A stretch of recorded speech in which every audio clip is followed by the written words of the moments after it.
All right, I'm Andrew Greenland, and I'm going to be the chair for the session on the economic effects of the pandemic. I'd like to thank you all for being here today. We have 2 hours to cover 5 very interesting papers.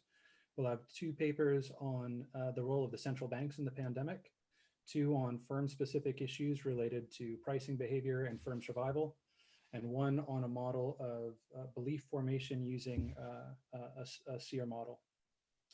What we'll be doing is holding this as a interactive session here. Each speaker will have roughly 22 minutes and about an 18-minute period for a talk. And then after each of those 4 or 5 minutes for specific question and answer for that speaker.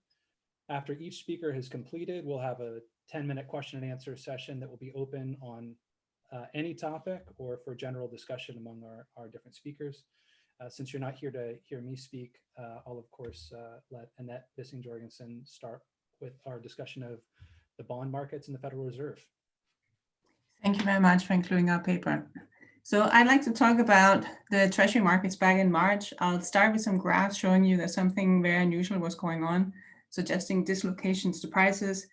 Then I'll talk you through who was selling and why, and how the Fed managed to stabilize markets. Throughout, I'm going to compare to 2008 to try to sort out why similar things didn't happen then. So let's start with the motivating picture. In blue is a 10-year Treasury yield here during 2020, the first half of the year, and in red, the S&P 500. And you can see that in February, when the crisis first got going, both of these lines are falling. That's what you would expect in a crisis. The market goes down, interest rates go down. And then around March 9, something weird happens. The 10-year yield starts increasing. It increases by as much as 64 basis points from the 9th to the 18th, and then starts reverting.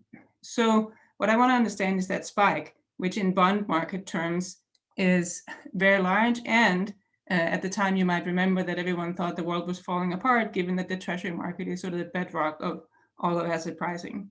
So in terms of maturities, this dislocation is larger at the longer end of the Treasury maturity spectrum. And it's not related to fundamentals in the sense of inflation or credit risk. The blue line here, again, is the 10-year Treasury yield. The red line is inflation swaps. And you can see, if anything, those fall quite dramatically. So the market-based measure of expected inflation is falling when Treasury yields are spiking. And there's not much going on with the government's default risk as captured by the green CDS line. That means that if you calculate a measure of the real interest rates in black as a Treasury yield minus inflation and CDS, you see actually an even larger spike due to that fall in the inflation swap. And that means that the real interest rate, whether measured from the nominal treasuries adjusted for inflation and CDS, or rate from TIPS as shown in, spikes as much as 100 basis points over that 9-day period in March. And that's what I'd like to try to understand. Let's compare to 2008. The top left graph repeats the motivating figure for the second half of 2008. And you can see that as the stock market was falling in September and October, we didn't see a similar spike in the 10-year Treasury yield at the time. Now, if you look at the top right, it is the case that there was a decline in inflation expectations back then in red. So that means, again, that there was some increase in the real interest rate. You can see that in the bottom left picture in black from the nominal treasuries or in orange from the TIPS, but not as dramatic in terms of how fast it happened. And more importantly, or equally importantly, back then, things stabilized without the Fed having to come in and execute massive Treasury purchases. Just as a reminder, the Fed did buy Treasuries on the QE1, but that was only to the right of the graphs. You can see that was only in the period after the March 18, that should have said 2009 QE1 announcement. All right, so what happened in March? I'm going to focus on who was selling. There's another literature on who was not buying, namely the dealers, and I listed a couple of papers here. But let's take a look at some data from the financial accounts. So in the financial accounts, you get data for various groups' holdings of treasuries and how those change. And importantly, they also provide numbers for the holding change adjusted for valuation changes, so you can figure out how much was actually purchased or sold. So this is about a $20 trillion market, a lot of it held by foreigners. And you can see the foreigners were actually the largest seller, selling 287 billion of treasuries just in the first quarter of 2020. That was all notes and bonds. They sold 300 billion of that with the small purchases of bills. The notes and bonds, remember, are those that have an initial maturity of a year or longer. Second largest seller was mutual funds, selling 236 billion. And then third was the US household sector, which includes domestic hedge funds. Who was buying? Well, the Federal Reserve. The Federal Reserve had to step in and bought over $1 trillion of treasuries just in that first quarter of 2020. And then also some purchases by money market funds, in that case, concentrated on the short end of the maturity spectrum in the bills. So just to give you a sense of how abnormal all this was here, and so the same measures of net purchases by group over time. And you can see the foreigners were not selling back in 2008. The mutual funds were also not selling treasuries back in 2008. The household graph is a bit more erratic. That's actually because it's the residual series in the flow of funds. But nonetheless, the 2020 Q1 number does look like a large negative value relative to the time series.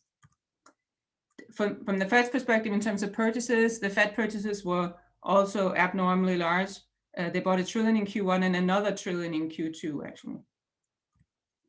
All right, so let me take some time to talk about what was going on with the mutual funds and what was going on with the foreigners, as well as with the hedge fund sector, which is included in that household sector that I mentioned. So what happened was that in March of this year, there were enormous outflows from bond funds of all types into the safer spectrum of the money market funds. So there's about 20 trillion in mutual funds in the US. The first line shows equity is about half of that, but the equity outflows were less than 1% of assets at 46 billion. But then as you go down, you see relative to assets, substantial outflows, both for the hybrid funds, that's mixes of equity and bonds, and then all the various kinds of bond funds, as well as prime money market funds. Those are the ones that hold the riskier spectrum, like commercial paper of shorter securities. The money was flowing into money market funds. You can see massive inflows of 688 billion into money market funds back in March. So in addition to money flowing out of bond funds, an important feature here is that when any kind of funds were selling, they were disproportionately selling treasuries. Okay, so focus in yellow on the taxable bond funds. They had 3.6 trillion in total net assets going into the crisis, of which about a quarter was treasuries. Over the first quarter, they had actually inflows in January and February, but then the large outflows I showed you in March. So over the quarter, they had outflows of 133 billion. If they were selling everything proportionately, they should have sold 36 billion in treasuries, but they sold 95 billion. And thus, they managed most of their outflows by selling treasuries. So in other words, they sold 11% of the treasuries, but only 1% of their other bonds. So in terms of causality of this possibly driving prices, here's a graph of the exact timing of the outflows. Remember, the Treasury 10-year peaked on March 18, and the bond fund outflows also peaked in that same week. Now, comparing that to 2008, were people not pulling money out of money market funds then? Or were they not selling treasuries? Well, people were actually pulling money out. It's a little bit hard to see if you just graph things out in terms of the bond mutual fund in and outflows in the top left. You can see that there's a little negative spike over here in 2008, but of course the whole mutual fund sector was smaller. So if you scale by total net assets, as I've done in the top right, now you can start seeing the spike down in 2008. And if you account for the fact that 2008 crisis was a bit more slower moving and go to quarterly data, in the bottom you can see that actually in both cases, the bond funds lost almost 5% of their total net assets. Okay, so in terms of what was different from 2008, it wasn't that people were not taking money out of bond funds back then. What was different actually is that back then, the funds had a smaller amount of treasuries to sell when they faced outflows. So if you look in the top left, this is how many treasuries the mutual fund sector is holding. You can see back in 2008, there was only around 200 billion. And now it's much more than $1 trillion. It's actually 7 times larger. And that's higher even relative to total net assets. You can see the treasuries to total net assets has gone up from 2 to about 8%. And even as a percentage of the total treasury universe, the percent held by mutual funds is much bigger. Okay, so it appears that there has been a change in how we invest in mutual funds and or in how the mutual funds are managing their liquidity risk. And that's something that then warrants further study. Now, let's think a little bit about why were people pulling money out of bond funds, both in 2020 and in 2008. And I think here that there's a large role for what I have called the safety effect. Okay, so I wrote some paper with Arvind and Krishnamurti where we showed that people seem to be willing to pay extra for ultra safe or ultra liquid assets. And our main graph is here. It's just a graph trying to argue that people love treasuries extra. I'm going to argue that some of that willingness to pay extra for ultra safe and liquid stuff carries over to other securities in the bond universe. All right, so the graph shows the AAA Treasury yield spread graphed against debt to GDP. And you should think of it as a downward sloping demand curve for whatever it is people love about treasuries. So that to the left in the picture, there's a small supply of treasuries, and correspondingly, the marginal buyer is willing to pay a high price, yields are low and spreads are high. It's a little bit easier to think about this if you graph it as price against default. To the left here in the picture, you have the safest securities, and of course you would expect a negative relation. By the safety effect, I mean that to the left in the picture, people are willing to pay more than what a standard consumption CAPM or standard asset pricing model would suggest. So instead of being on the red dotted line, you end up on the blue line or maybe even on the green line if there's a small supply of treasuries. So a testable implications of whether this sort of disappearing safety effect for bonds was relevant would be that we are finding a lot of slope as default risk picks up in each of the crises. So you can sort of see this here. If you look at the lower risk bonds, the investment grade, notice how you see a small increase in the default measure, the CDS, and then a quite large, comparatively speaking, increase in the yield. Whereas if you look at high yield, you see a large increase in the CDS and a large increase in the yields. So that means basically that this regression coefficient, which theoretically should be 1 when you regress the yield spread and the CDX, is actually much higher for the investment grade than it is for the high yield, consistent with that curvature that I showed you in the graph. The second main seller is the foreigners, and I'm going to argue that it was both foreign official selling as well as private selling related to unwinding of hedge fund trades. All right, so remember the foreigners were selling here in light blue 287 billion in Q1, of which 300 billion was notes and bonds. Basically 2/3 of that was foreign officials, so central banks selling reserves, and about 1/3 the foreign private sector. Now, how did that differ from 2008? So here are how much the foreign central banks were selling in each of those two periods in the last two columns. And you can see they were selling these 200 billion in Q1 of this year of treasury notes and bonds. In 2008, they were also selling, but they were selling agency securities, both the longer maturity as well as the shorter maturity ones. And turning then to the foreign private sector as well as hedge fund more broadly. What I'm showing you here is the top 20 sellers of treasury notes and bonds in Q1 of this year by country. And I tried to highlight in orange those that were reducing their currency reserves, and then in light green, the ones that are known to be hedge fund hubs. So you cannot get country level data split up into official and private, but you can see from the green numbers that there appears to be a role not only for the foreign official sales, but also for hedge fund selling treasuries. Notice the $38 billion of treasury sales from the Cayman Islands, which has half of US hedge funds domiciled in it. So what's thought to be the case with these hedge fund treasury sales is the unwinding of a trade called the basis trade, which is a very simple trade that relies on standard treasuries, so cash treasuries being cheap relative to treasury futures. So essentially what you do is you short a futures position, you buy a treasury, and you hope to make money on that price difference as you get towards maturity. A lot of these were unwound during the crisis, and that led then subsequently to lots of hedge funds selling. Here's a measure of the size of the trade over time from an OFR paper. To the right, I'm zooming in on the right part, showing you that there was a large reduction in the amount of these hedge funds short position in treasury futures at the time.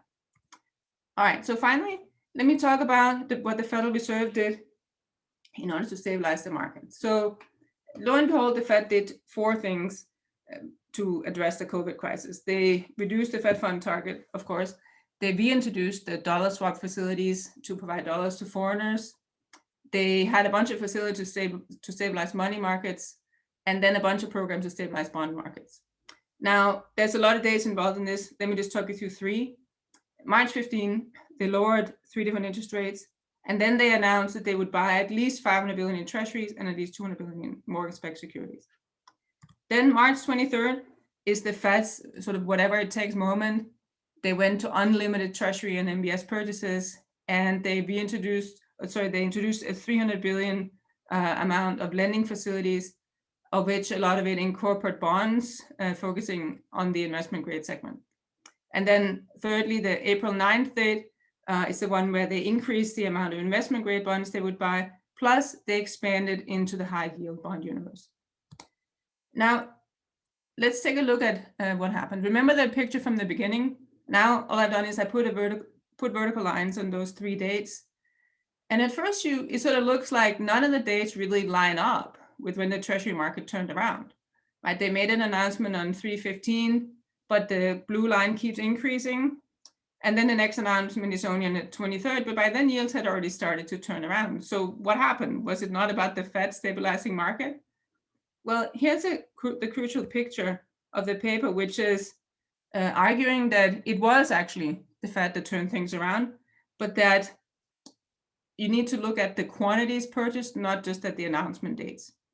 So in red here are the daily Fed purchases of treasuries, and you can see that precisely on the 19th, when the yields started turning around, was when the Fed increased its daily purchases to as high as 70 billion per day, and they kept that up, for a couple of weeks.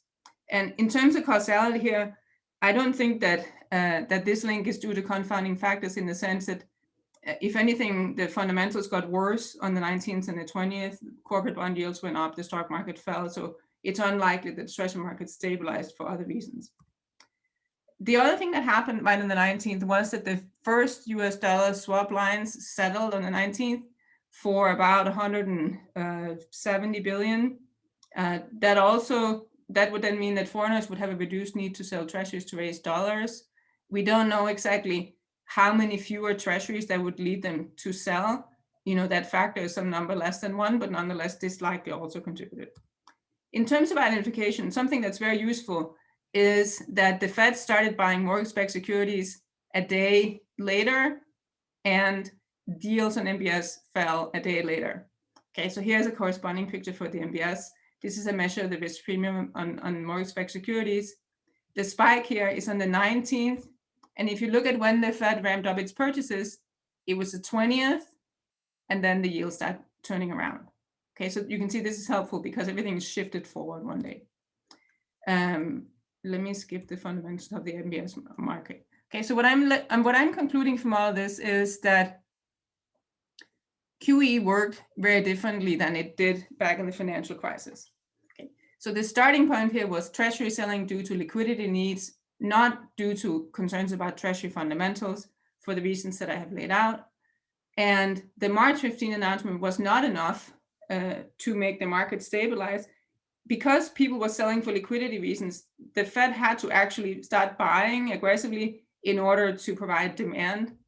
And so for what we could call market functioning QE, these flow effects or the purchase effects are crucial, which is different from the priorly determined QE. It also means that you cannot evaluate policy simply by looking at announcements. You need to look at the actual quantities. Just as a final comment, this, as I said, is not how QE worked back in the financial crisis. Then it was all about announcement effects. Here is the key date from March 18, 2009, where the 10-year Treasury fell 50 basis points in minutes, despite the fact that the Fed didn't buy treasuries until quite a lot later. Back then, the effects worked through different channels than providing liquidity. It was through QE signaling at the future path of the funds rates, and as well as some other channels. Similarly, the QE in the current, the corporate QE in the current crisis worked through announcement effect, not through purchase effect. This graph shows you some announcement effect for both investment grade and high yield. despite the fact actually that nothing has largely been purchased in these programs. The total purchases have been very small. All right, so just to conclude, we had large treasury dislocations in March of 2020. It was not about treasury treasury fundamentals. Instead, it was about liquidity needs for a host of reasons. And it took large actual Fed purchases to bring yields down. And so the bottom line is that for market functioning QE, flow effects are crucial. Thank you very much.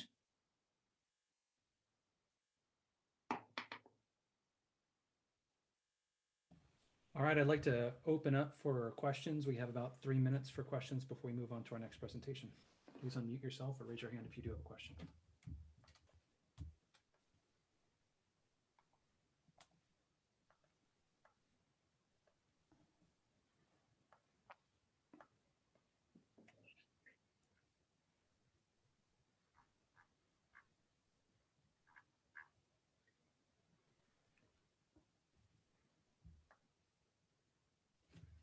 I've got one while we're waiting.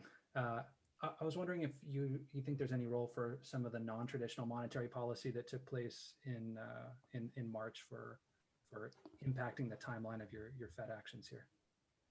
There's a whole host of them. As I said, there's a bunch of money market facilities, and by non-traditional, of course, QE itself is sort of historically considered non-traditional. So we have talked about. I have looked at all the other events, and the dates that I listed are the main ones. In terms of what was the most untraditional at this time around, definitely the perception is it's been the corporate bond programs, and the Fed got a bit lucky that the announcement by itself that they were willing to buy corporate bonds basically lowered the perceived credit risk for corporate bonds and reversed mutual fund flows enough that they haven't had to buy a whole bunch. And so that's been sort of the new thing. So the two abnormal things in the current crisis was sort of the meltdown of the Treasury market, and then the Fed stepping in to also be willing to buy corporate bonds. Thank you.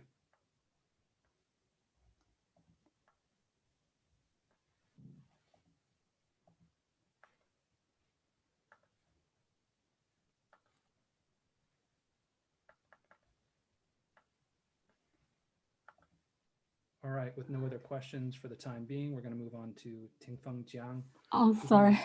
Talking about online prices among Chinese websites during the quarantine period. Okay, thank you. Good afternoon, everyone. I'm Tingfeng, and it's my great honor to have the opportunity to report our paper about online prices and the stay-at-home economy. I will introduce our paper from the following 5 parts. In the first part, I will simply introduce our motivations and the main findings. The outbreak of the COVID-19 pandemic brings huge consequences on the global economy and health. Until yesterday, the confirmed cases are over 63 million. And diverse restrictive policies have been enforced. For example, locked down cities, wearing masks and keeping social distance.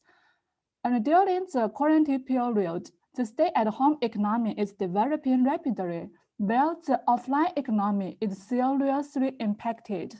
As we all know, online prices are different from off prices. They have low search costs and low cost of price adjustment. Then we come to have 2 key questions. The first one is, when traditional offline manual price collection of statistics office has encountered difficulties, can we use online prices to investigate the impacts of COVID-19 on prices? And the second, as the market share of stay-at-home economy increases, it's important to understand online markets and the prices. So what are the impacts of COVID-19 on prices and of different sectors? And what are the policy implications? To solve these questions, we will review some literatures. For the online prices, there are 2 related projects. One is the Billion Price Project, initiated by Professor Carver in MIT and Harvard. Another one is the ICPI program, initiated by our research team in Tsinghua University. I will introduce this program later.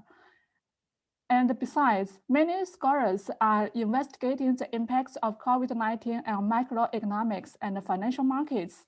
And there are also some research about the impacts of disasters on prices before the COVID-19 pandemic.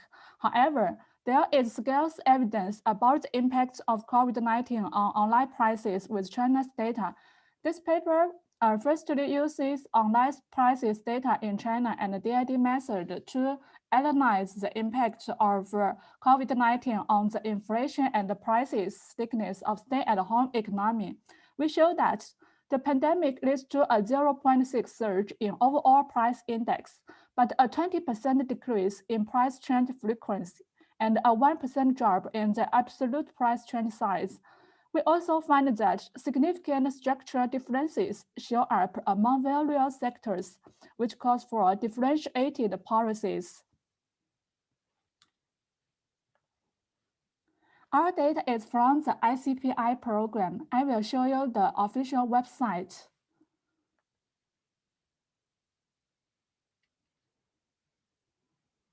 Can you see this website?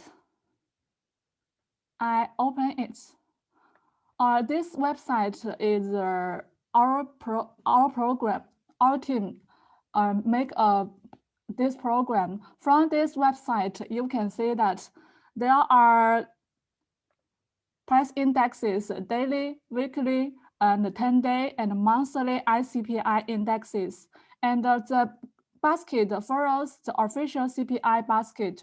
There are 8 divisions, including food, clothing, residence, and so on. And there are also 27 groups and 262 classes. From this website, you can search different price indexes of different stages. And also we have a different frequencies, and especially these indexes is updated real time. I will come to the PPT. So we collect price data from China's e-commerce platforms and price searching websites. There are 107 platforms in total, and the ICPI is generated in automatic computation procedures. For the performance of ICPI, the correlation coefficient for the overall monthly ICPI and official CPI is 0.65 and significant at 1% significance level. And this daily, weekly, and monthly ICPI can be downloaded in the Bloomberg. And from this figure, we show the temporal variation of the existing confirmed cases of COVID-19 in China, which reached to a peak during the February, and the total number is over 80,000. Taking the day of January 20 as the outbreak point of the COVID-19, we divided the stage into 3 stages. During the first stage, it is early swift response. And in the second stage, it's the pandemic stage from January 20 to February 9th. And of course, for the Hubei province, it's to the February 7th. And for the third stage, it's a resumption stage for work and production. Considering the outbreak is close to the Chinese New Year, on January 25th, we use the DID method to remove the impact of Chinese New Year and evaluate the impacts of COVID-19 on prices. We employ the same data from a similar period of 2019 as the control group. So the treatment group is from January 1st to February 20, and the January 20th is set as an outbreak point, which is 5 days before the Chinese New Year of 2020. For the control group, it is from the January 12th to February 27th, and the January 71st, 2019 is set as the assumptive outbreak point, which is also 5 days before the Chinese New Year of 2019. To analyze the impact of the COVID-19 on the price change probability, we adopt a panel-logit DID model. In this model, there are two key variables. One is the variable year. If it is in the 2020, then it equals to 1. Another one is the NCOV COVID-19. If it is after the outbreak point, then it equals to 1. So the DID coefficient indicates the impact of the COVID-19 on the probability of price change. And for the price change size analysis and the inflation rate change analysis, we use a similar method. In this part, we will show the impacts of COVID-19 pandemic on the overall price change, on overall inflation rate. From this figure, the right in this side, the left vertical line is the COVID-19 outbreak point, and the right vertical line is the Spring Festival point, which is 5 days after the outbreak of COVID-19. From this picture, we can find that after the outbreak, there is an increase in the inflation, but it keeps at a relative high level after the Spring Festival, which is quite different from the performance in 2019. With a DID method, we find that the pandemic leads to a 0.6 surge in the overall price index at 1% significance level. And we further investigated the impacts on the price index of different divisions. From these divisions, we can find that the impacts of COVID-19 pandemic are obviously heterogeneous. For the healthcare, there is an obvious increase. And for the food, tobacco, and liquor, there is a slight increase after the outbreak. But for some other divisions, there are some decrease. For example, like the household articles, and also for the residence and for the transportations. With a similar DID method, we find that the pandemic leads to a 2.9% and a 0.4% surge in the price index of healthcare and food and tobacco. If we exclude the increase in the healthcare, we find that the whole basket inflation rate will increase by 0.4%. So we find that there is a structural inflation, and the healthcare and the sector of healthcare plays an important role. But for other sectors, there are some declines. And also, there is a decrease for the price index of some classes, such as rent, personal care products, and clothing material, due to the restrictions of offline activities. And in this part, I will show the impacts of COVID-19 pandemic on price stickiness. There are three usually used price stickiness indicators: price change frequency, price change size. After the outbreak of COVID-19, the price change frequency increases in the following 3 days, just before the lockdown of Wuhan city, then decreases for about 10 days, and finally gradually increases. And for the price change size, it decreases in the first week and then increases for about 10 days. With a similar DID method, we find that the pandemic leads to a 0.5 and 0.9% decrease in the price change frequency and absolute price change size. We further employ the product level price data to study the impacts. There are over 3 million observations, and there are about 60,000 price changes. To investigate the impacts on the price change probability, we use the panel-logit DID model. I have introduced it in the part 2. From this table, we can find that the DID coefficient in 3 models are negative, and this shows that the pandemic leads to a decrease in price change probability. And for the price change size, we use a similar method. we find that the DID coefficient in model 2 is about the price trend size, and model 4 there is about the price decrease size, are significantly negative, but not significant for the price increase size and the price trend size. So this shows that the pandemic leads to a decrease in absolute price change size and price decrease size. And to analyze the dynamic impacts, which is an interesting problem, we consider dynamic samples. Just as before, we use a DID method, but we extended the sample after the outbreak.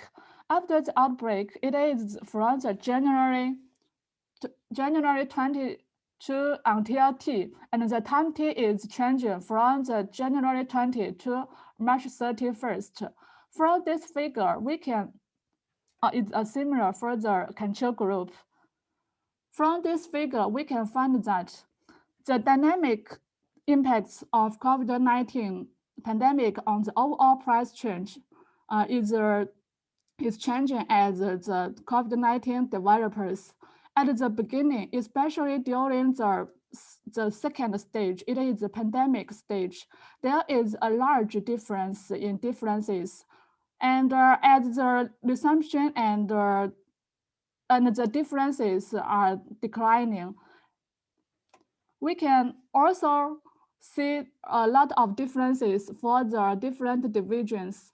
For example, for the healthcare department, we find that the difference in differences are still very large, so it is still abnormal.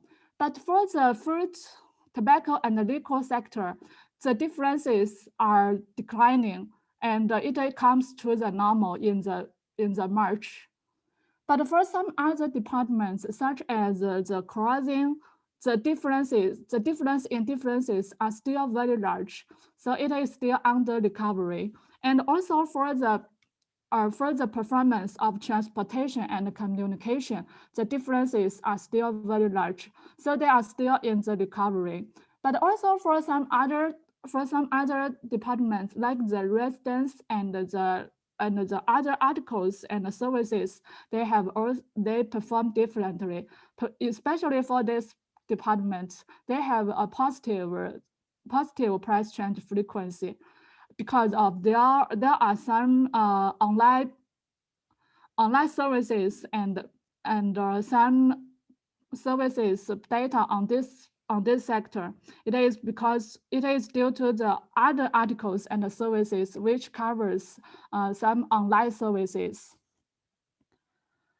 Interestingly, there are also some classes with some interesting phenomenon.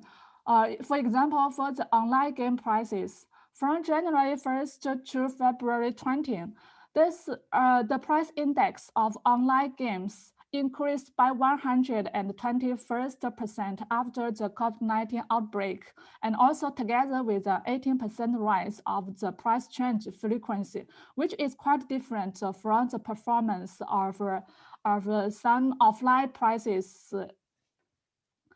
So to conclude, our paper showed that the pandemic leads to a 0.6 surge in the overall price index, but a 20% decrease in price change frequency, and also a 1% drop in the absolute price change size. Second, significant differences show up among various sectors, as the pandemic has heterogeneous impacts on their demand and supply sides, including especially for the pure online products, online to offline products, and pure offline products. So for the implications, we think the heterogeneous impacts call for differentiated policies for various sectors, and also some measures to help to recover the demand. Second, in the future, more importance should be attached to the development of stay-at-home economy and the high-frequency inflation rates based on online prices. In particular, the impacts of digital economy on the macroeconomics and monetary policy should not be ignored. And just some takeaways and the 4 points. Okay, that's all. Thank you very much. Your questions are welcome.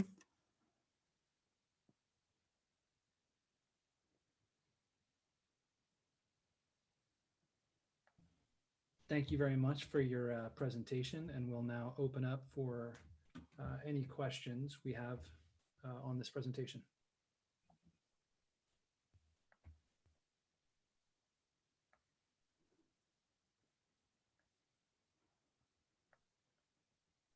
Well, I'll be happy to get us started again while we're waiting for more questions. But I was curious if how we should think about the timeline and what you're using for your difference in difference. Some of the sectors that got hit hardest in terms of supply chain issues were those that were tradable sectors throughout 2020, but the US-China trade war had been going on all in 2019 as well during your control period. And I was curious if you'd given some thought to how those two might interact, particularly in a difference in difference setting. Yeah, it's a great question.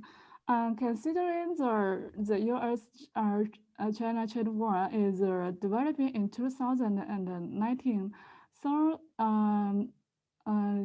yes, in fact, we didn't exclude the effect of the trade war, but considering the trade war is developing in 2019 and also continuing in 2020.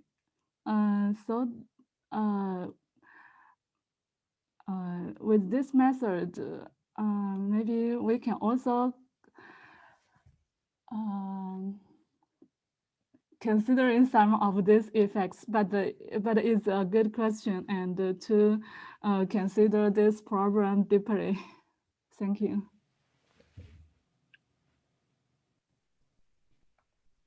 Excuse me. I wonder if I can ask a quick question. Yeah. Of course. So it's a very technical question about the online data. Do you know how is it collected? How is it different from collection sort of normally? And if you could just shed some light on reliability, like is it done by web scraping? Is it some companies send information? And in real time, is it sort of minute by minute? Because you can basically get data all the time. Thank you. Oh, yeah, in fact, I will show this picture. In fact, we collected the data by the procedures of our sales. We do not use the data from the companies. We collected the data in 2016 daily in a daily frequency, not minute by minute. We collected the data once a time in a day, and in fact, we collected this data for about 4 years, and we also have many procedures to clean this data. For example, like the missing data or some ad problems, and in fact, for every classes, just like the green, we have products, or we have many products from many stores online. And we also trying to select the products from the big online retailers.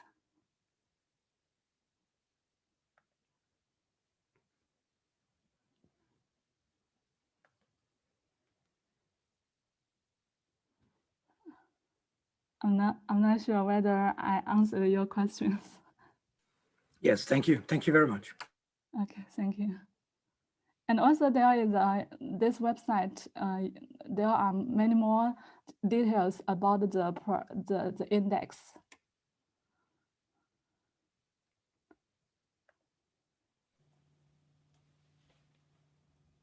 All right, we still have time for another question if somebody has one.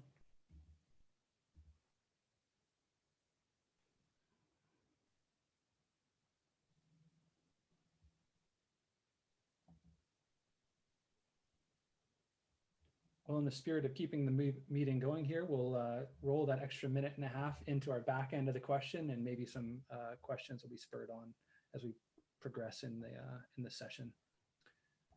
Okay, thank you. Thank you very much.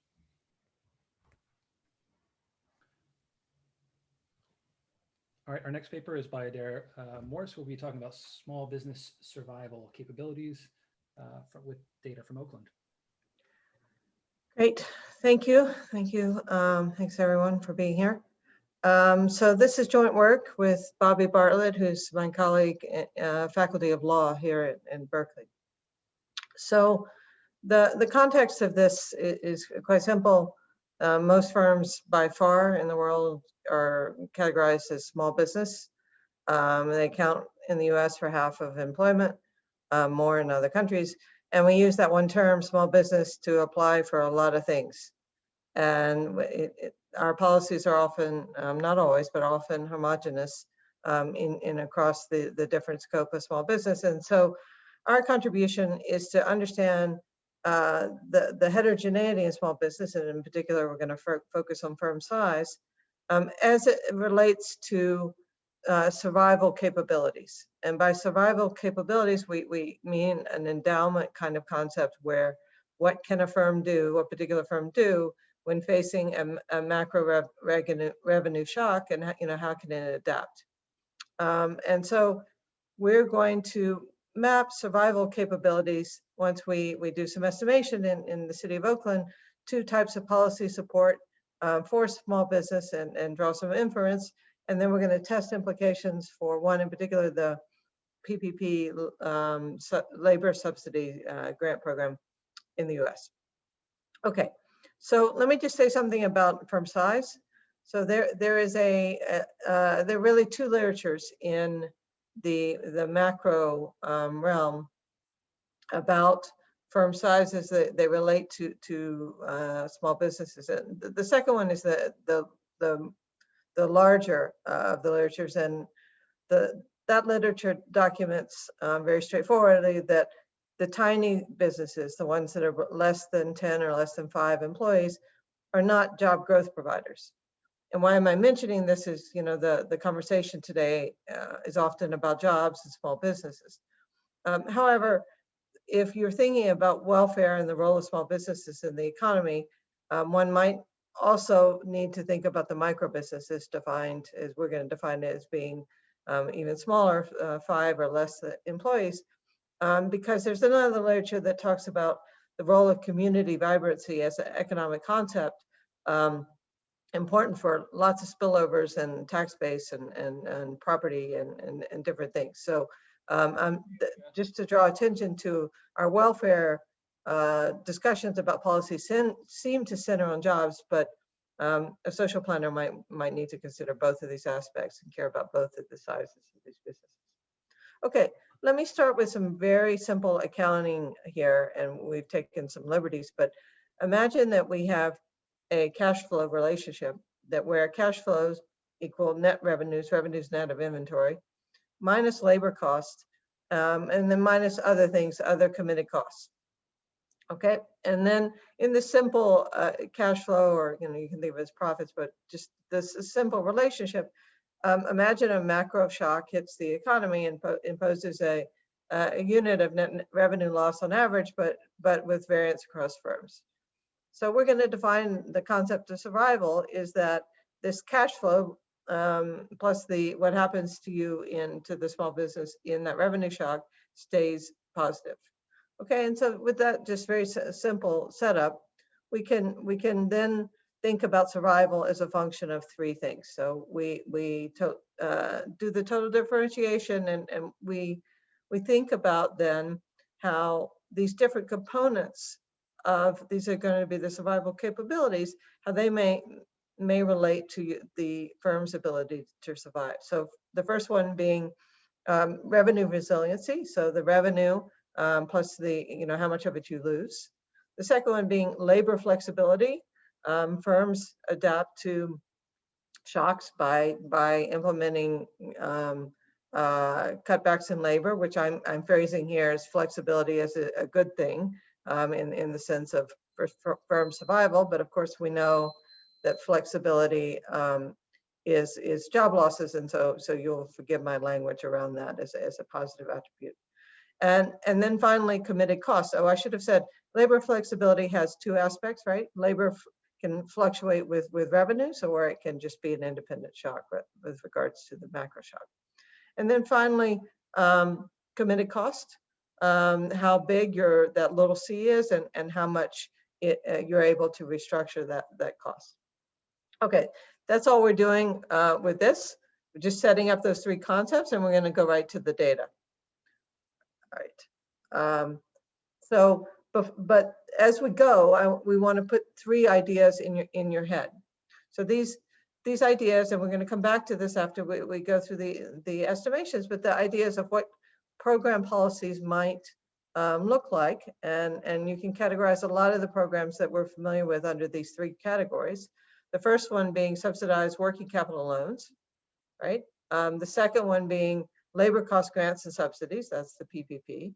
And the third being lease or debt payment restructuring subsidies, like we had back in the prior crisis with the hemp, right? You can see how those naturally map to the revenue resiliency, labor flexibility, and committed cost in terms of the effectiveness of these programs as a function of what these small businesses are using to survive.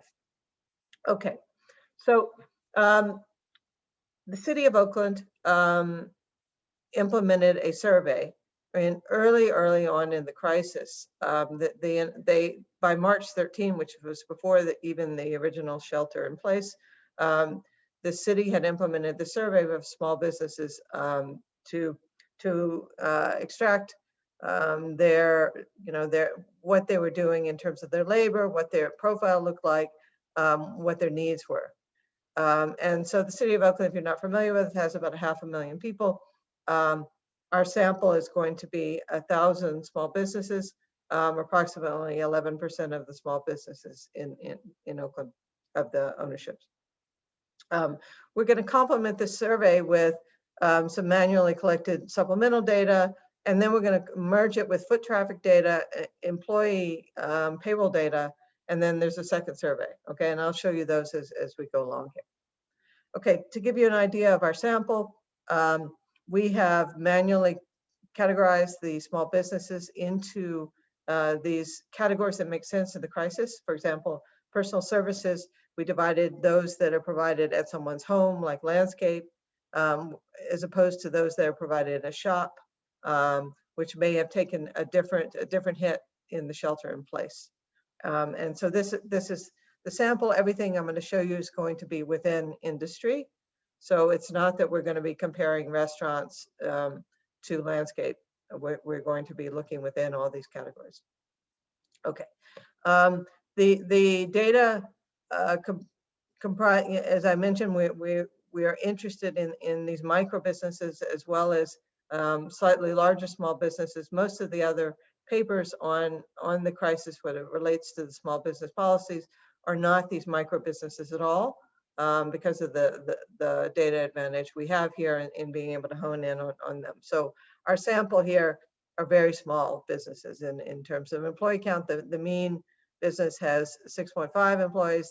The median is 2. We max out at 50, where the survey started to get then on the collection of larger than 50 employees. So we've divided these businesses into 3 notions, just terminology here. We call businesses that don't have any employees, that's the standard language, non-employers.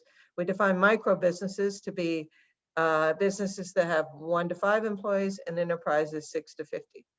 We're going to run things in log workers, where log workers is defined to be the log of 1 plus employees, where the 1 is the proprietor, if you will, the owner working. Okay, so with that, I'm going to show you the rest of the data as I present the results, just to make the flow easy here. So the first thing we're going to look at is revenue resiliency. The measures we have here for revenue resiliency are twofold. The first is directly out of the Oakland survey, is that the establishments were asked, what was your percentage change gross receipts decline? So it's a decline year over year for March. We have the same variable for February, so we're going to use that as a control. So as you can see, the decline is enormous, right? The 69% said their year over year decline for March was over 40%. Okay, we're going to make this because of the categories being thin, we're going to make this a continuous variable, and we're going to estimate according in this form, We're going to estimate the log percentage change receipt decline for March. And then again, importantly, we're going to control for February, the same variable for February, where it was more parallel with what we know in the literature in terms of businesses. 50% of them here have declines and 50% are making money. Okay. So what we're interested in are this beta 1 and beta 2, which are the variables for how many workers did you have before the crisis and whether or not you're a non-employer. So the non-employer part, having 0 workers, to allow for non-linearities that sole proprietors with no workers might be a little bit different in terms of their reaction. We absorb whether you were on Main Street or not, whether it was an essential business, and the industry. Okay, that's the first measure. The second measure of revenue is foot traffic. Foot traffic data comes from SafeGraph, which this is a picture of where Oakland is, and you can see the dark color being the SafeGraph has a high coverage in our area. And the idea of the foot traffic data is that they have plotted polygons of the locations of these businesses. Obviously, it doesn't work as well for landscaping business, but it works for businesses that are on Main Street, if you will. Okay, and we have the names of these, which we're going to match to our Oakland data so that we know how many employees each of these establishments has. To give you a flavor of what the data look like, the foot traffic data, here's a plot just of some industries, so you get a feel for it. So here we've normalized in January, and we're showing you grocery stores, restaurants, electronic stores, and fitness centers. So the green is grocery stores. You can see it comes along, and then the foot traffic spikes as we all run to the grocery store, and then it crashes as we no longer go to the grocery store. And then it has come back almost, not almost, but closer than the others. Electronics has also crashed and come back, where of course we know this is, I shouldn't say be using present, this is as of May. The fitness and the restaurants had not even started to come close back to where they were as of May. So using these data, we're able to absorb the firm and we're able to absorb time. So what we're going to be interested in is this post and then the size of the firm interaction, absorbing all else, so we don't have to map it necessarily to revenues to have a revenue idea of what the revenue function would look like. Okay, let me show you the 2 sets of results for these. Just briefly on this, and then I'll show you some graphics. The signs are different because one is in decline and one is in regular revenues. So we see a similar pattern that larger small businesses, here, workers and here, face a greater decline in revenues, and as well as non-employers. So it's sort of a U pattern here in terms of who's taking the biggest hit in revenues. We can see that in graphics a little bit clearer. So this is the graphing of the survey data, the revenue decline. I notice a couple of things when I look at this. First of all, I look at the scale, it's about 40%, a little bit more for this is again for these data, it's March and April. The second thing I noticed, we haven't tried to play around with the size of the scaling here. The bars look similar to me, right? That's the second thing I noticed. And the third thing I notice is that, well, having said that, the red is a little bit better being less decline. And that's statistically significant difference that we're phrasing this a little aggressively. Micro business ward off 14% of the shock relative to enterprises using this terminology. Okay, let's look at the SafeGraph, foot traffic, identical pattern, right? The red have a less decline in revenues relative to both the non-employers and the enterprises. And the magnitude is about the same, where the micro business warding off 8% of the shock relative to the others. Okay, let's turn to the second piece, and they'll eventually put these back together. Labor flexibility. So for labor flexibility, we have a continuous measure of the percentage change of workers. And so what we're going to estimate is the fractional logit on that decline of workers. And again, as a function of the pre-log worker size of the firm. We have a second measure, which is the payroll data. We don't have the names. We have to match here zip code industry level, but the results are going to be identical. Here, we're able to absorb in the payroll data firm and time like we did in the foot traffic data. Okay, let's look at these pictures again. So first we see a big difference here, right? We don't have the blue now because non-employers are not don't have workers. So the red use labor flexibility much less than the enterprises, and in all these patterns, it's half. The micro businesses lay off half as many people as the enterprises.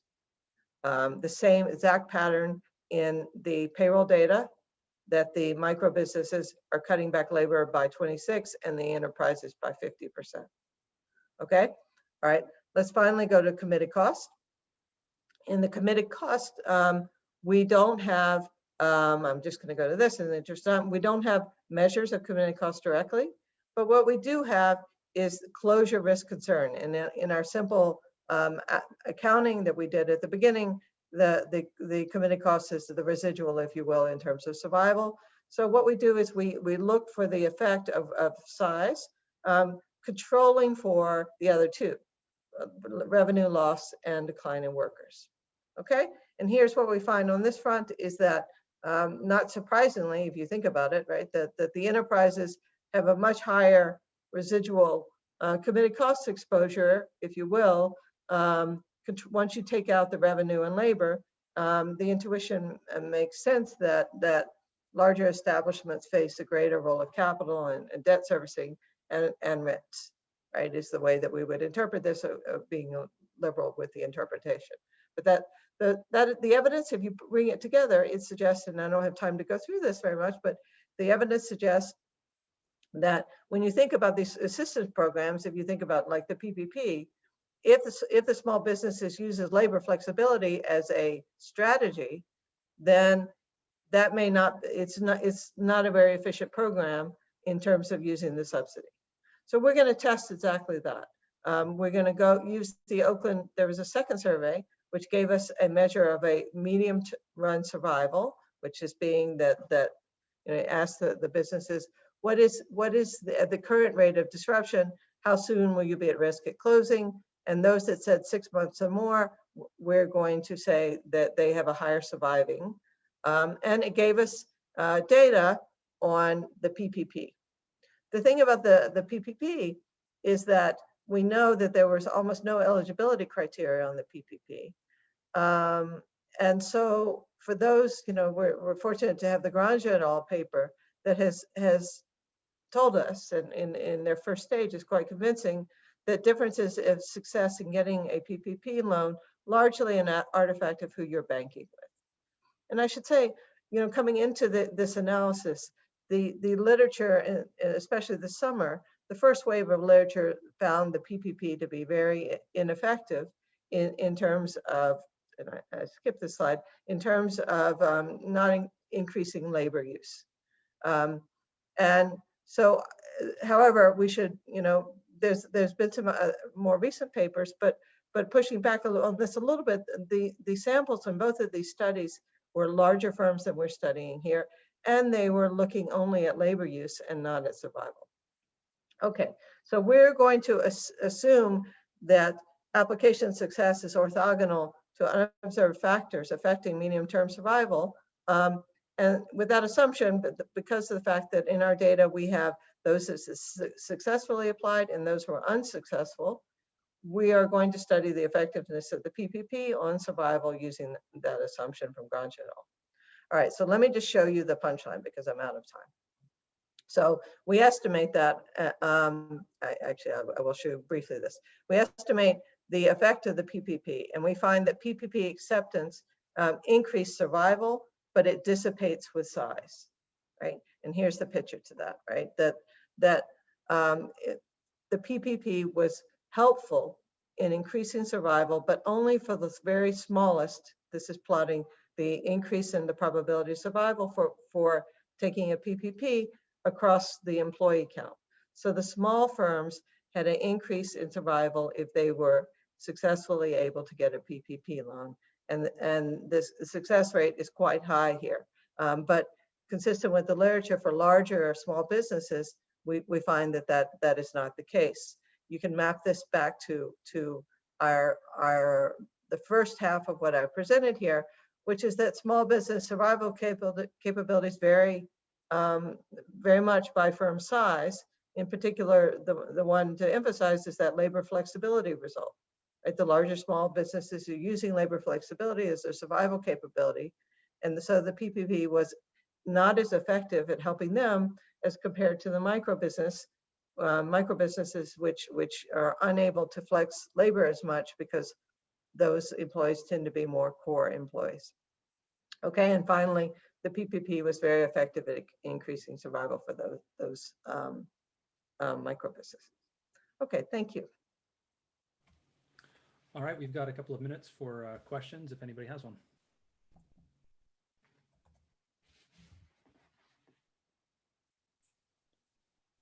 I've certainly got a couple on this. I'm working on a related labor flexibility topic with some co-authors as well. And I was wondering if you'd been able to look for any direct evidence of the cost inflexibility or the committed cost side. I know you've categorized the industries on your own, but it would be really nice if there was some like NAICS comparison, so you could maybe look at capital to labor or something that might give a direct evidence of that channel. I believe the labor cost cutting works for that mechanism, but direct evidence would be pretty nice.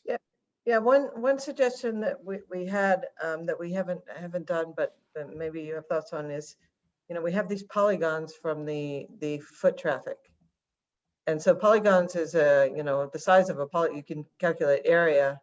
One can impose that area on some rent and work off of that, right? We know locations. We have to be careful with what data we use because of the survey, but to do something about getting to the rent and thinking of then in terms of what you're saying, the capital to labor ratio would be an interesting, yeah. Or any direct measure for this pre-committed cost. If some of these are inventory heavy businesses, for example, those are going to be all pre-committed.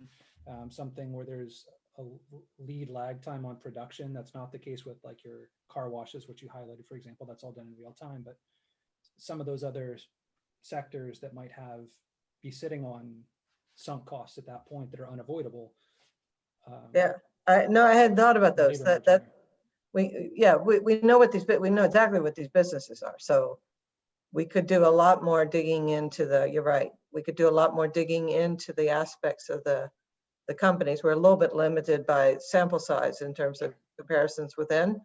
But we'd like to make that committed cost point a little more compelling, just because frankly there are no programs right now, very few targeting restructuring on these committed costs, and we know those costs are coming due in a way, right? The forbearances are ending, and yeah. No, thanks.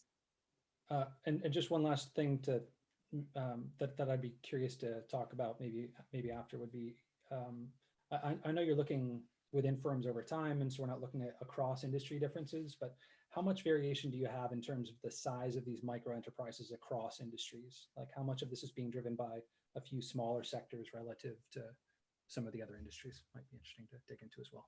Yeah, we've looked within.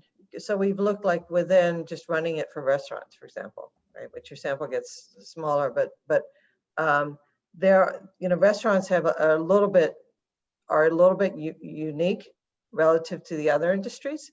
Mm-hmm. Our results are not being driven by restaurants, but we could, the question of, and I value your feedback on that, the question of whether actually speaking to this cross-section of where the hits, where are things effective, what are taking different hits, if that's a direction we should go, we could go that way. We've, looked, but not done anything. I would love to continue this conversation, but I have to cut myself off here and not ask a follow-up. And then we'll move on to our next presenter, who will be talking about central bank communications in the time of pandemics. Jonathan, thank you for your patience. The floor is yours. Thank you very much for inviting me. So I'm Jonathan Benchimol. I will present this paper about central bank communication in times of pandemics. This is a paper co-authored with Sofia and Yossi, and the usual disclaimer applies. This presentation does not necessarily reflect the views of the Bank of Israel, the Federal Reserve Bank of Richmond, or the Federal Reserve System. And you will understand why we are so we have some this cautious alert. So what is central bank communication? So central banks communicate on various topics through different channels and with well-defined objectives. Central bank communication aims to inform, explain, and influence the public about future, past, or current economic outlook, decisions, and even uncertainty or financial decisions. These communication instances are usually published or stored as text, and this is very important. So COVID-19 crisis affected all sectors of the global economy. In particular, the pandemic affected financial markets, social welfare, and changed monetary policy, threatened financial stability. Naturally, COVID-19 pandemic influenced the central bank communication. Central banks played an influential role during the COVID-19 crisis, and we will try to analyze this today. We'll also try to analyze unconventional monetary policy.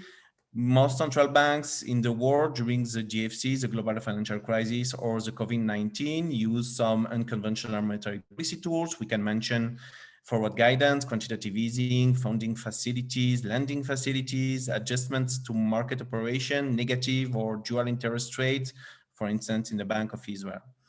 The objective was to decrease uncertainty and increase financial stability. So here's our research question. We study how monetary policy and financial stability are considered in central bank communication during crisis. And specifically, we will try to answer these questions. Does the communication policy of the Fed differ during the COVID-19 in comparison to the global financial crisis? Did communication sentiment and uncertainty relate to economic and financial variables? How the Fed communicated about unconventional monetary policies and the COVID-19 pandemic? How unconventional monetary policy communication changed? And did Fed communications anticipate the COVID-19 virus spreading? I just have to mention that in contrast with the abstract available online, today we will analyze only the Fed and we will focus only to the Fed, but the paper will also focus on the Fed, but we'll add some other countries in the future. But we have enough results to focus on the Fed. So today we will only focus on the Fed. And what do we find? The main takeaway is that both the content and the timing of the Fed's communication exhibit noteworthy differences between crises. Fed's communication sentiments were significantly different during the COVID-19 in comparison to the global financial crisis. And communicating about unconventional monetary policy became the new normal for the Feds, the firm meeting minutes and chairman speeches since the global financial crisis. Also, COVID-19 has caused structural change in the Fed's communication content, and we will show it also changed the Fed communication policy. And we will also show that conventional monetary policy relates to financial stability sentiment. So let's start with the methodology. Today, it's a very descriptive paper without any big equation, and any big estimation. We will only speak about descriptive statistics and figures. We will start with a very simple indicator, which is word counting. We built two dictionaries to measure unconventional monetary policy and COVID-19 in central bank communications. We also use Lugran-MacDonald 2011 to proxy for uncertainty in communication tone. We will use two very accepted methodology in the literature, as supervised learning and unsupervised learning. For the supervised learning, we build several score and polarity indicators based on general dictionaries like NRC, Centiwords, ULU, and Jokers, and specialized dictionaries like financial stability and unconventional policy to measure sentiments conveyed by central bank communications. Also, for our unsupervised learning, we extract and examine topics with latent directly allocation for central bank communications. And we will try to interpret and visually and statistically interpret these results and confront these results with several crises, economic and financial data, and also communication policy and how forward-looking the communication policy of the Fed was. So let's start with the supervised identification. We use dictionaries to build our sentiment and scores. We provide we have positive and negative words or group of words. The sentiment or the score is the positive minus negative words relative to the total amount of words. This is a very standard measure in the text mining literature. We use this measure with 3 different dictionaries, with especially one to measure the financial stability sentiment, with the Korea and all paper, which is a dictionary tailored specifically to financial stability context. It classifies words based on the sentiment they convey in financial stability reports. Korea explain movements in financial cycle indicators related to credit, asset prices, systemic risks, and monetary policy rates. So this is our first supervised which we call financial stability sentiment.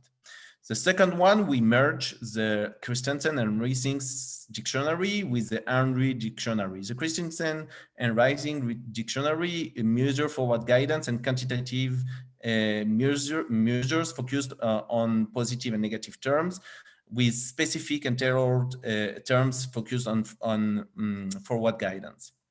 For the Henry dictionary, it is more focused on a regulatory context, structural attributes, and dual informational promotional role of earnings press releases. And we think that merging them will focus more on unconventional monetary policies. For instance, our unconventional monetary policy, so this is a lexicon we built. This is completely different to the dictionary. We build also 2 lexicons, 2 group of words in order to catch unconventional monetary policy and also COVID-19 monetary and COVID-19 language.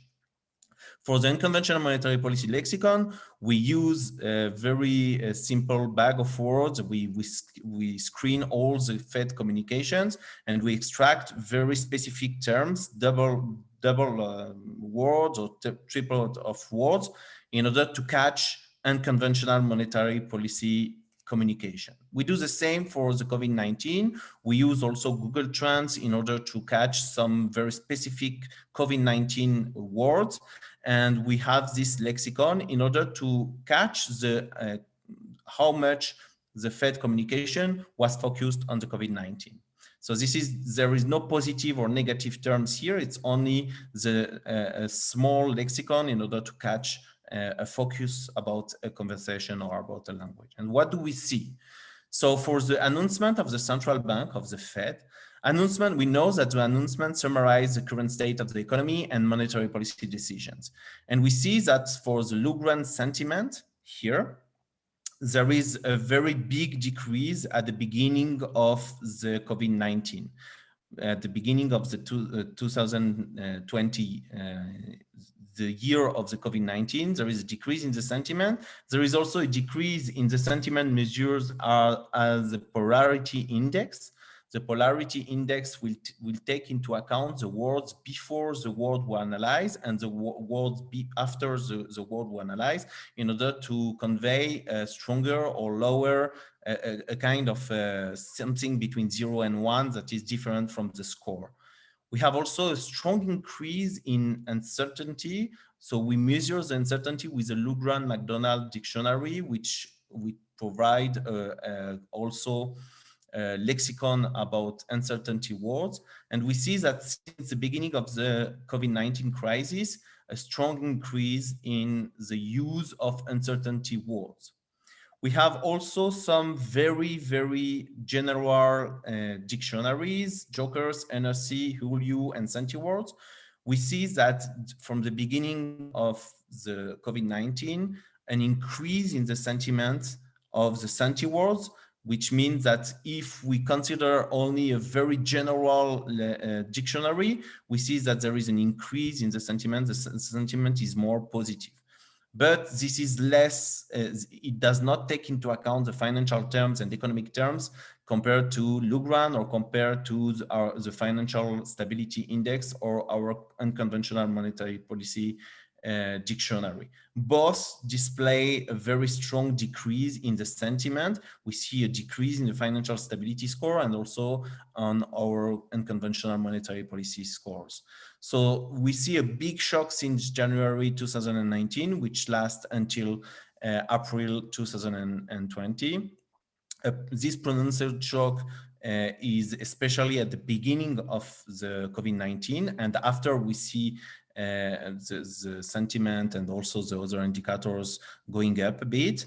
This is a drastic decrease in sentiment, a drastic increase in uncertainty, and this very interesting fact, we will try to understand why there is in the general language an increase in the sentiment. For the minutes of the Federal Open Market Committee, so they detail policy discussions, deliberations, and decisions. We see a very interesting pattern where the Lugran sentiment and whatever polarity or score decrease sharply, but the uncertainty, the use of uncertain words is quite stable during the crisis. We don't see a very big decrease as we saw a very big increase in the use of uncertain words as we saw for the announcement. Here for the minutes, we see something very stable. And we try to interpret that the shock is much more pronounced in the form minutes, except for uncertainty, because into the minutes we not only describe the situation like in the announcement, but we also speak about the solutions. And when we use the solutions, we also compensate the use of uncertain words. We see also that the Lugran-McDonald confirms the sentiment related to financial terms that sharply decreased from January to April 2019. We see this pattern also with general dictionaries, except sentiwords, and also for the financial stability and unconventional monetary policy dictionaries. For the speeches, the picture is completely different. The sentiment conveyed by chairman's speeches deteriorated less than minutes and announcements. The narrative present in speeches might be aimed at managing expectations more than the minutes and announcement. And we will see that there is a very interesting pattern for the sentiment that decrease, but it decreased at the same level until the same level than before the COVID-19. But we see a very big decrease in the use of uncertain words, which occur at the same time with a decrease in the sentiment, which is very interesting. It means that they decrease the sentiment, they speak about the reality, but they also use less uncertain words related to uncertainty. And we see this pattern of stability and almost all dictionaries. And at the middle of the COVID-19 crisis, we are almost at the same level than before the COVID-19 crisis. So this is a very, very interesting pattern. And we also merge all the texts from the Fed, and we see a more global picture by aggregating all communication types. We see the sharp decrease in uncertainty sentiment, which is very apparent from this aggregate and which is mainly driven by minutes and speeches. The financial stability sentiment sharply deteriorated from January to April 1990. And this is from all the communication from the Fed. So now let's try to have a more global picture. So here we use the subsample of interest rate announcements only, and we see a tale of three crises. For the dot-com crisis, we see a very, very volatile communications. The Hulu sentiment, which is the best polarity index we have, display very strong volatility for the dot-com crisis, a lower volatility in terms of sentiment during the GFC, and a lower volatility for the COVID compared to the other crises, but also higher in terms of levels. And we see this increase in the sentiment used in the announcement. We also see that before each crisis, so in gray, we have the NBR crisis. We see that before we have a very low financial sentiment, financial stability sentiment. But before the COVID-19, we don't have this path. This is very normal, because before the global financial crisis and the dot-com crisis, which are two financial crises, we don't have this pattern for the COVID-19. We also see that the differences between the high and the mean during the dot-com and the GFC is completely different during the COVID-19. And this led us to understand that there is a tale of three communication policies.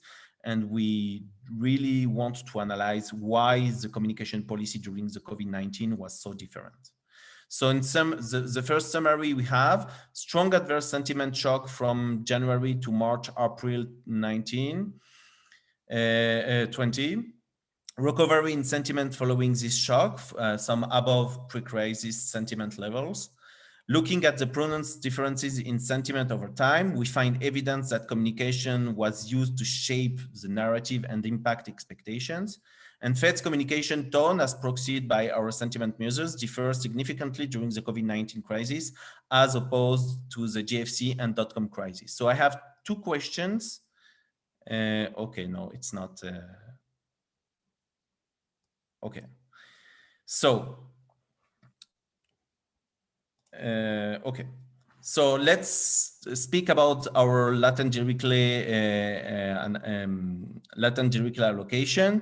Here you can see that we have a very strong increase in the use of policy intervention terms. You can see that we spoke about a lot, the Fed speak a lot about inflation expectations, but less during the COVID crisis, the COVID-19. If we focus on the announcement, we see that the announcements speak a lot about policy interventions, more compared before the COVID-19 crisis. To a lesser extent, inflation is less discussed and more focused on economic growth consideration. For the minutes, we have also more policy interventions. And also this very interesting pattern about foreign economy. In the minutes, they speak more about foreign economy before the COVID-19, and this is mainly because the COVID-19 came from abroad. We have also, during the speech, more concerns about social welfare before the crisis, but also during the crisis.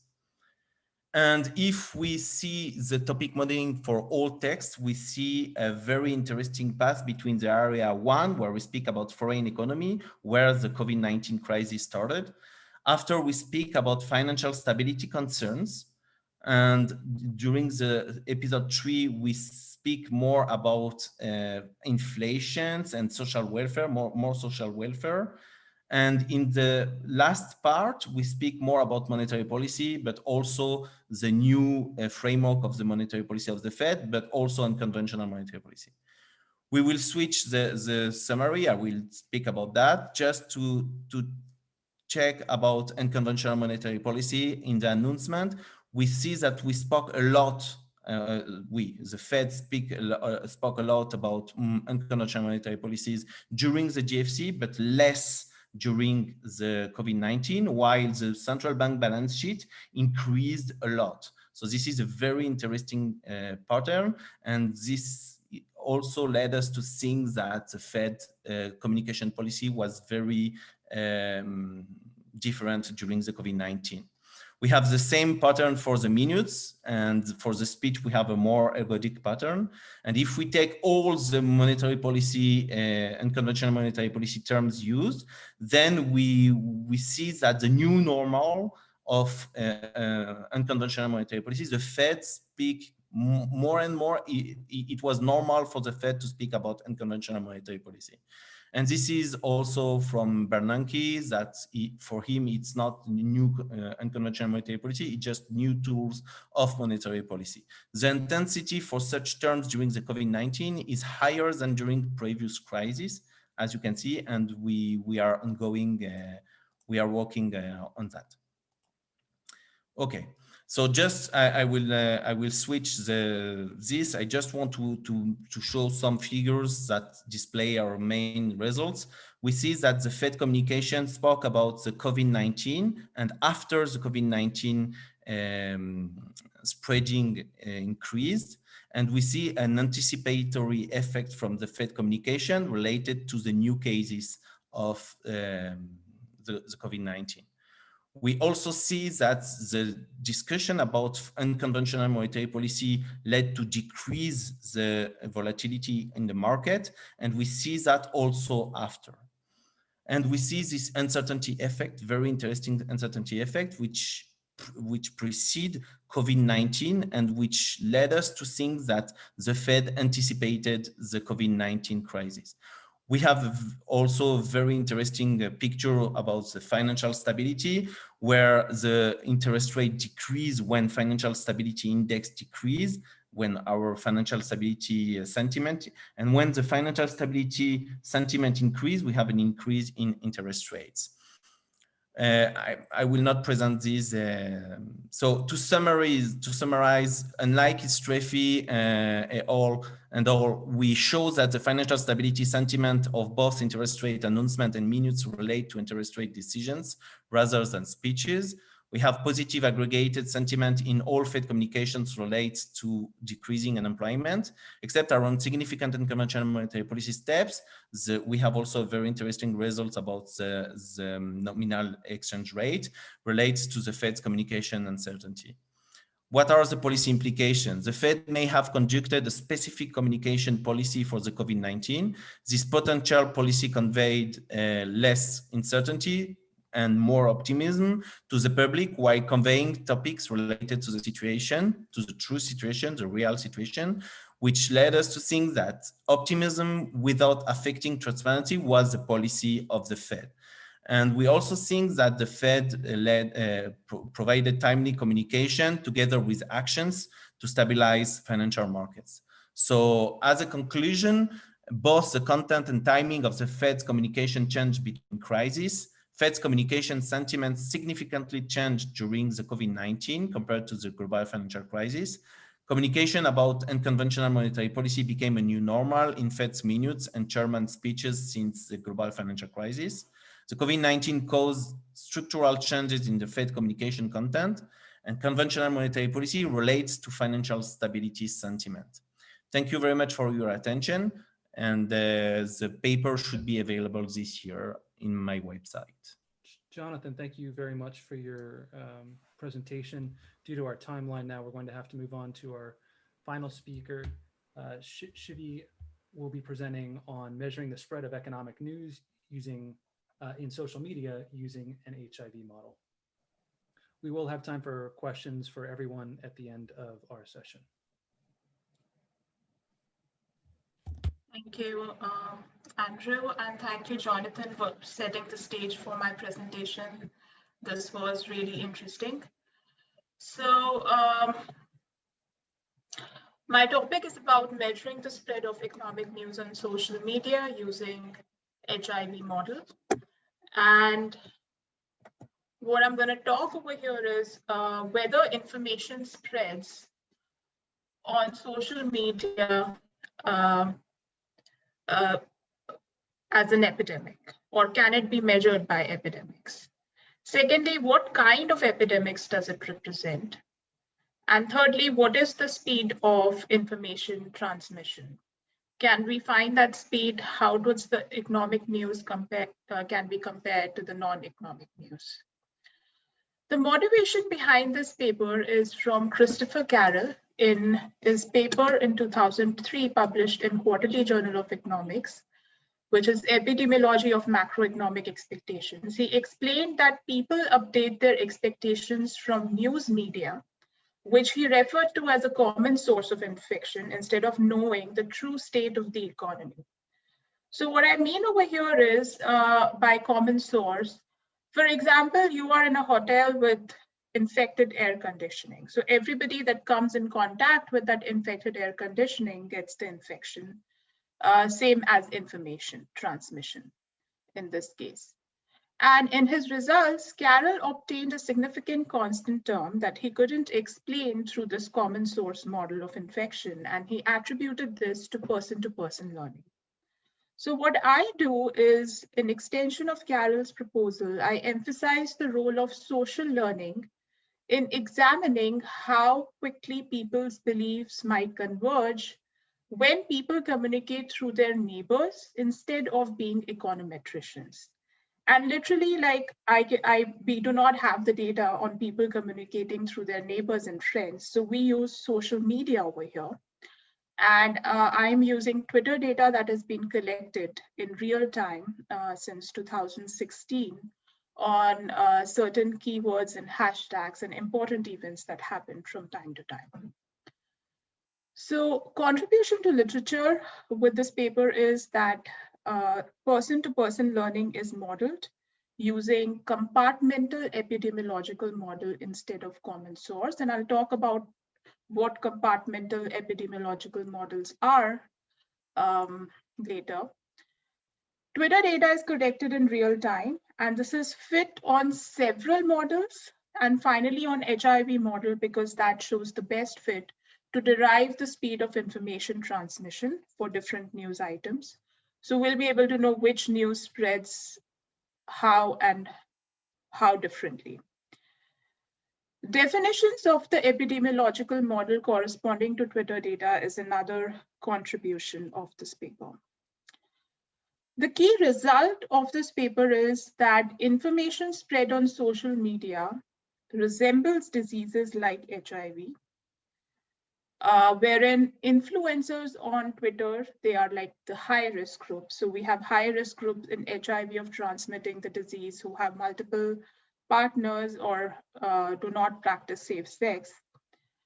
And we have the low-risk group, which is people who are not that active on social media, same as HIV of spreading and receiving news. So what we found is that unlike epidemics, the speed of transmission of social media is highest from the high-risk groups to the low-risk groups, rather than from the high-risk groups to the high-risk groups, as it happens in the HIV model. So just talking about what I'm doing in this model, what has been done so far is that we have studied the information transmission and formation of expectations from professional forecasters to news media, or from professional forecasters to ordinary people. But what we really haven't studied is transmission from people to people, where the role of social media comes these days, and information almost spreads like a viral disease. So what you see in this blue box over here is what I am trying to capture in my paper. Now, why would somebody use an epidemic model? This is not new. This has been used in medicine. It has been applied as an epidemic model to transmission of ideas by Goffman. It has been, of course, used in economics, common source model of epidemiology that I talked about by Carroll. It has been used in computer science literature, where research has focused on modeling transmission of ideas by Betancourt et al. And besides that, both news and diseases, they are very similar. They can spread from person to person. They have an incubation period. Of course, from previous research, we know that information spreads with a lag. So we're really testing, is it true? So the research question that we're trying to focus on is the following. So traditionally, we know that expectations have been modeled using rational expectations. And we know that it has been said that agents, they know the true form of the economy with access to the latest economic data. But in reality, most people update their information by reading a newspaper or watching the news on television, or talking to friends, or on Twitter or Facebook, things like that. So the key questions that this paper tries to answer is, does information spread on social media, and does it represent epidemics? What kind of epidemiological models best fit data that we derive from social media? What is the speed of transmission of news on social media? And what kind of news spreads as epidemics? Is this the economic news, non-economic news, speculations, etc.? Answering these empirical questions clarifies how macroeconomic expectations are formed. What is the source of information transmission? How does it spread? And what is the rate of it? Moving ahead, so why Twitter?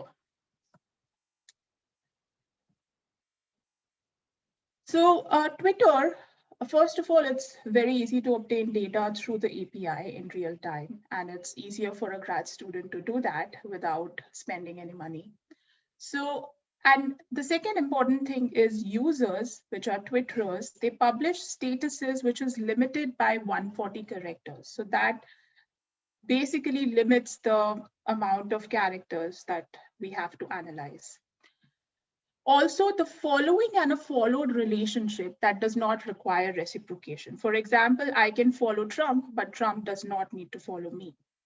There is well-defined markup culture. For example, RT stands for retweet, @ for user identifier, hashtag for hashtag. And then Twitter API allows to collect all the tweets and retweets and the followers of users on keywords of our interest. Although I understand that Twitter is not representative of all the population, but due to data limitations, it works as a good source. So briefly talking about the model, I tried to fit this data on various models before this, and there are various versions of this paper. For example, the simple compartmental model, which fits for various diseases like malaria, or flu or influenza, but the model did not have a good fit. The reason being that information spread is important to consider the source of infection. So for that reason, in the model, we have 3 compartments: susceptibles at a high risk group, infected at a high risk group, and recovered at a high risk group. So susceptibles are those people who are exposed to the disease, but they haven't got a disease. Infected are those people, of course, who have the disease. So people move at a rate beta into HH is just high risk to high risk to the infected category. And then they recover from the infected category at the rate gamma H, and they move to RH category. There is a differential equation that describes, which is taken from Neeling and Rohini, how information spreads among high-risk groups. The other thing is that information might spread between low-risk group to low-risk group, which is SL to IL to RL, or it may spread between high-risk group to low-risk group, or high-risk group or low-risk group to high-risk group.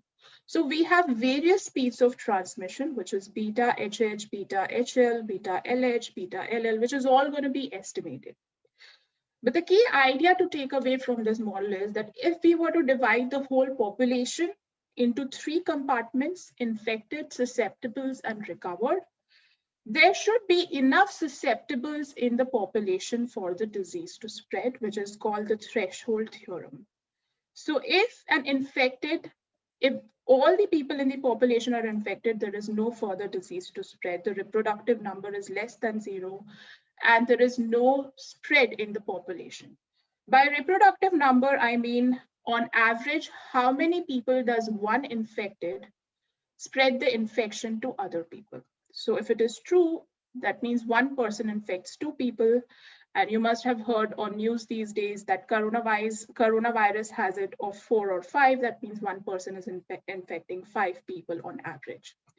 So that's the key intake that we want to take, and we want to estimate these parameters That is the rate of transmission between high risk group to high risk group, low risk to high risk to low risk, and low risk to low risk. So which will tell us what is the pattern of information transmission.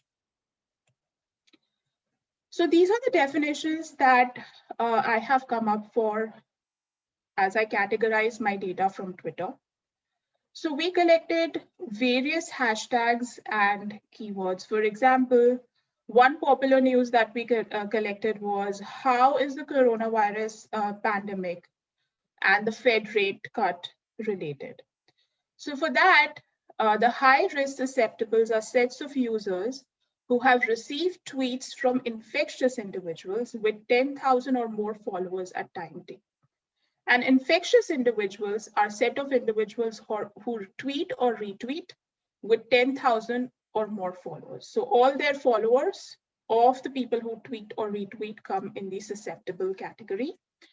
And then there is recovered, where they are the set of individuals with 10,000 or more followers, infected individuals who have been inactive for a predefined period of time by not tweeting about the topic. Similarly, I have classified the low risk group, which is susceptible, is a set of 10,000 followers or less. Similarly, infected is 10,000 followers or less people who tweet or retweet. And then RL is the set of infectious individuals with 10,000 or less followers who have been ineffective for a predefined period of time. So data is captured in this way from Twitter to fit the model. Regarding the model estimation, we get the initial values of the high risk and low risk groups from the susceptible, infected, and recovered category from Twitter. There is no analytical solution to the SIR model. It is solved numerically using algorithms like the Runge-Kutta method. And I basically use the maximum likelihood method to get the parameters of this model. So these are a few keywords, just select a few of them. So in terms of economic news, as I said, what's the relationship between coronavirus and Fed rate cut, coronavirus and the recent oil price surges, coronavirus and the Dow Jones, how is it affecting the unemployment? There has been news about President Lopez, how is the Mexican economy doing after that? Venezuela started a cryptocurrency, which now no more is active over there, called the Petro. And in terms of non-economic news, I captured certain mass shootings, famous news on Trump impeachment that's been going on. So over a period of time, I collected around 50 to 55 news items. The results are consistent across, but I'm presenting a sample over here. So what we really observed from the data, from the results, is that the speed of transmission of news is the fastest from the high risk to the low risk group. So there are influencers on Twitter, or what we call as super spreaders in case of coronavirus, who transfer this disease to less active users who don't tweet or retweet on a daily basis. And similarly, the recovery rate, which is gamma, from high risk to high risk group, this is the highest among individuals who are influencers on Twitter, as they are the top source of information. So it is unlike epidemics in the sense that it does not resemble any of the common epidemics that we have seen so far, like flu or influenza, which is basically a source of time, because influenza comes in waves. It is seasonal every year. It is rather spread. The most important thing about transmission of news is the source of spread of news, the source of infection, rather than anything else. Finally, I'll come to the graphs. So we did obtain some best fit curves about, so this is from high risk to low risk, which was the best fit that we derived, and those are shown. So how does the coronavirus pandemic and the Fed rate cut relate? Similarly, about the Venezuela cryptocurrency. Few non-economic news items like Maiden shooting, the Jacksonville shooting that happened about a year back, the Florida shooting. Now, what I'm really trying to do is basically capture the waves in the transmission of news and present it as a sub-epidemic model, which is further development of this work. I will just conclude my study. I think I'm running out of time by the key points, the key conclusion. The fast transmission of news from high-risk infected category to low-risk susceptible category, as suggested in this paper, basically highlight that there is significant influencers of celebrities and influencers on general public in terms of information transmission and forming their beliefs. Speculative or forward-looking news like Bitcoin mega bubble or speculations on how the Mexican economy will do after President Lopez spread at a slower rate than backward-looking news like Fed rate cut, Maiden shooting, etc. All news items eventually decline to zero after initial spikes in information flow, and that's the only similarity with general epidemics. It does follow a general epidemic pattern, where during the initial phases, information spreads at the highest rates, forms a plateau, and then eventually declines. Further work on this paper that I'm considering to do and happy to collaborate is the empirical results on this information transmission derived from this paper can be useful in applying in heterogeneous agent macroeconomic models to evaluate how the policies and the results would differ from rational expectations. That would be it from my side. Thank you. And I'm open to any questions that you might have. Thank you for your presentation here. We do have about 3 or 4 minutes here for questions, and then an additional 5 minutes for open questions to the audience. Here are some results from a survey. Oh, I have a question. Yes. Thank you. Well, thank you for the last two presenters and really fascinating papers. I actually would love to hear both of them comment on your papers, because I see they are almost like really related, because I'm thinking that, is it possible, this is the question to the presenter that was prior, can the Fed change its language because now it understands that there is social media that the Fed has to respond to, because the Fed wants to prevent panics and certain behaviors that maybe Fed kind of understands it's sort of like a virus, like the second paper, and that's where the change is coming. And in general, I would love to know both of the presenters' comments and opinion, how important is this filter? Because I love this graphic at the beginning of the last presenter, where you have the Fed's, let's say, some information, some data, and then you have news, and then you have social media. There's this filter. How important is it? Hopefully it makes sense. Sorry for long. Thank you very much. So I would love to hear maybe from the presenter prior about the bank, and then here, if possible, if I could have the comment from the last presenter, if you could, if there's anything you could say, that would be wonderful. Yeah. Thank you. So to be clear, I'm pretty sure that the Fed allow a lot of importance to social media. I'm not sure the Fed is writing its announcement minutes or thinking on Facebook, Twitter, on all of this thing.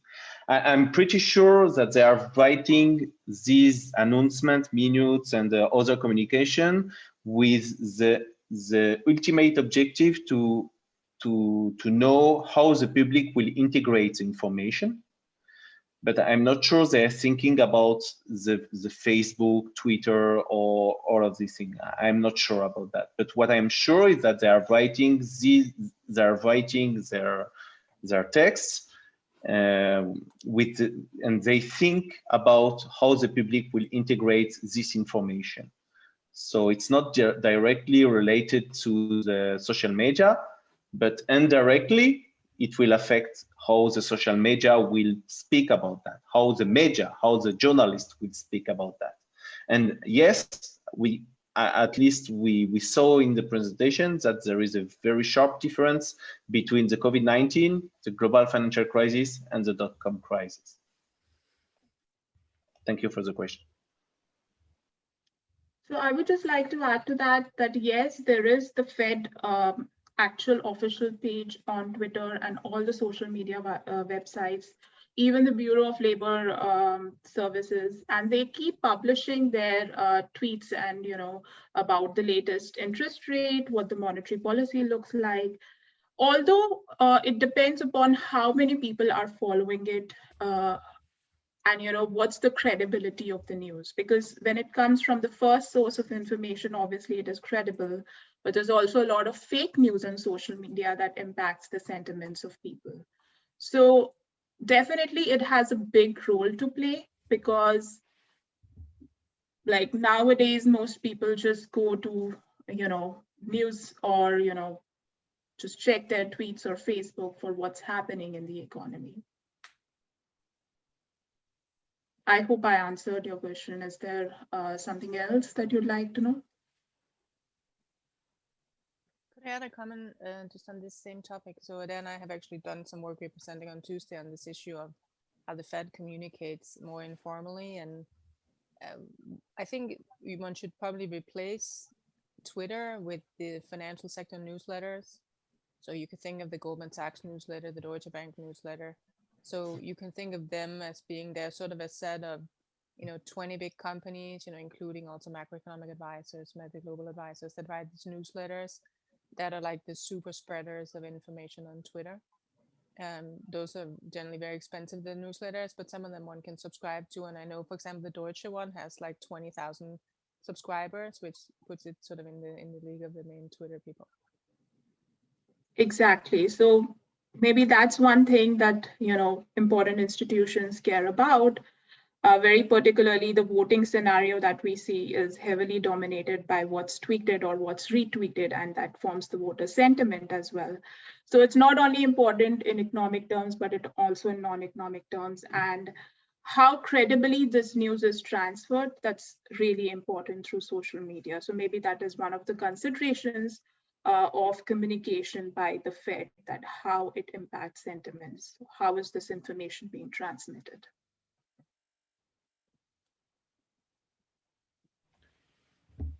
We have time for one or two more questions.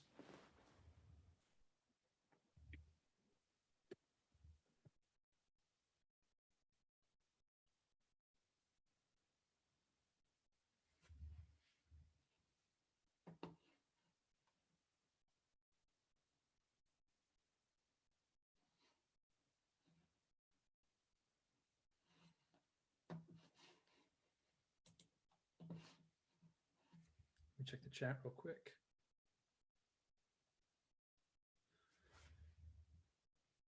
All right, well, if we have no further questions at this point, I'd like to thank all of our presenters for being here and providing very clean and well thought through presentations. For our participants who are here as well, thank you for joining, and thank you for the thoughtful comments and questions. If anybody has any additional interest, the PowerPoint should be, and the paper should be available for download through the AEA's website, and the author contact information should be there as well. So thank you all very much for coming, and enjoy the rest of your AEA sessions. Okay, thank you very much. Thank you, Andrew. Thank you. Thank you.